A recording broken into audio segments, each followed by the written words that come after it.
Assalamualaikum, kami dari kelompok 7 dengan saya Fauzia Wiswardani absen 13.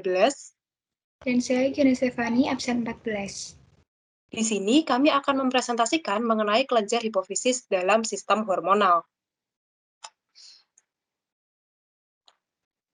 Nah, pertama-tama, apa sih kelenjar hipofisis itu?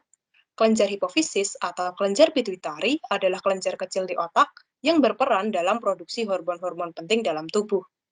Dalam kerjanya, kelenjar ini dirangsang oleh kelenjar hipotalamus untuk mengontrol semua fungsi hormonal.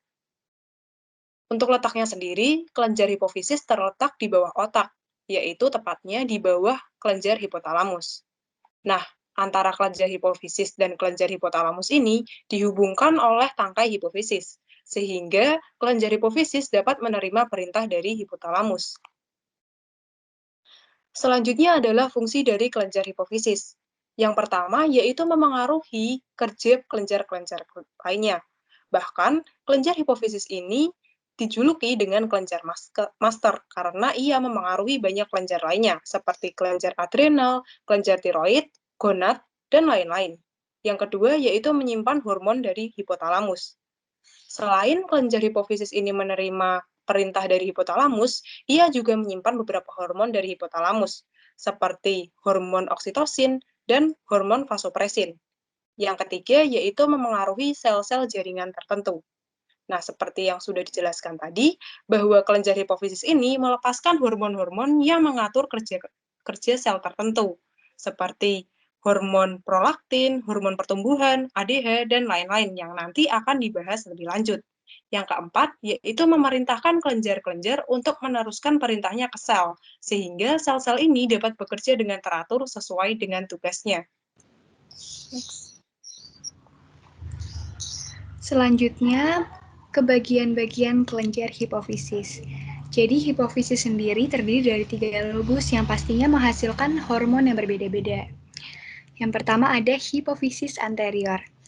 Hipofisis anterior adalah bagian paling depan kelenjar hipofisis.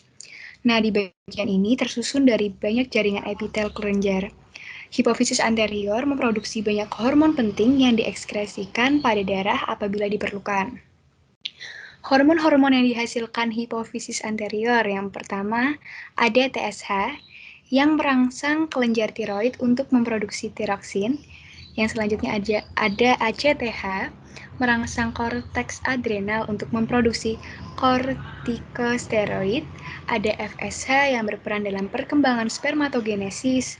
Ada LH yang menstimulasi estrogen. ICSH yang menstimulasi testis dalam menghasilkan testosteron. Prolaktin atau TH yang menstimulasi sekresi air susu. Kemudian yang terakhir ada hormon pertumbuhan atau GH yang mengatur pertumbuhan, pertambahan volume, dan regenerasi sel. Kemudian yang kedua ada hipofisis intermedia. Hipofisis intermedia ini adalah bagian tengah dari kelenjar hipofisis.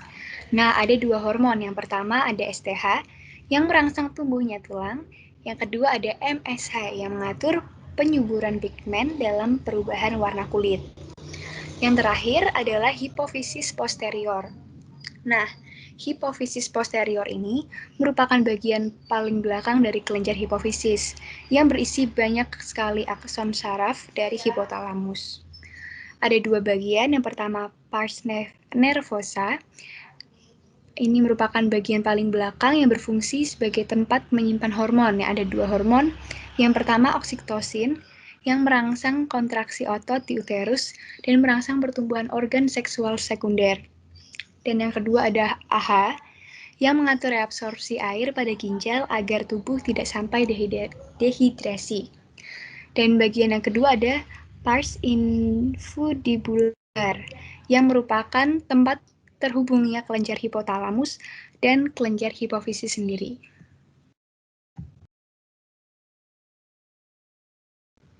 Kemudian yang terakhir ada gangguan pada kelenjar hipofisis. Yang pertama ada akromegali, yaitu kelainan dikarenakan kelenjar hipofisis menghasilkan terlalu banyak hormon pertumbuhan. Jadi sebagai akibatnya timbul tumor pada kelenjar tersebut. Nah, pada anak-anak sendiri, kondisi ini disebut gigantisme. Kondisi gigantisme ini ditandai atau dapat kita lihat dari tinggi badan, serta bentuk kaki dan tangan yang pastinya lebih besar daripada orang pada umumnya. Yang kedua ada sindrom Cushing, yang muncul akibat kelenjar hipofisis memproduksi terlalu banyak hormon kortisol. Jadi penderita mengalami cemas, mudah marah, depresi, adanya penumpukan jaringan lemak di perut, serta gangguan pada menstruasi. Yang ketiga ada prolaktinoma, yang terjadi akibat adanya tumor pada kelenjar hipofisis, sehingga produksi hormon prolaktin itu berlebih. Nah, pada kondisi ini menyebabkan gangguan pada kesuburan baik wanita maupun pria. Nah, yang terakhir ada hipopituitarisme, yang merupakan kondisi langka. Nah, di mana tidak dapat menghasilkan hormon tertentu pada jumlah yang cukup. Misalnya, ketika hormon ADH jumlahnya sedikit, maka kita beresiko terkena diabetes insipidus. Sekian penyampaian dari kami mengenai kelenjar hipofisis. Apabila ada salah kata dan kekurangan pada materi, kami mohon maaf sebelumnya. Terima kasih. Wassalamualaikum warahmatullahi wabarakatuh.